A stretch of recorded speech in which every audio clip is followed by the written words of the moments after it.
Hi there, STEM Vikings!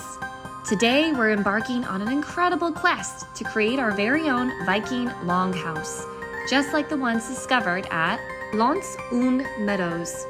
Let's dive into history and discover why this STEM project is so important. Archaeological evidence tells us that Vikings landed in Newfoundland and Labrador around 1000 AD. And guess what? They might have called this place Vinland, just like did in his stories. This is a pivotal moment in Canadian history, shaping the nation's geography and preserving its past.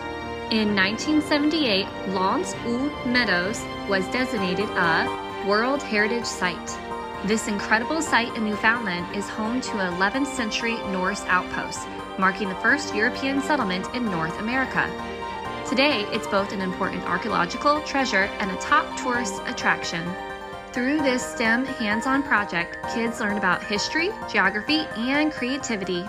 They explore the past and connect with the Viking legacy while building their very own longhouses. This project helps us appreciate the incredible journey of the Vikings and their impact on North America's history and geography.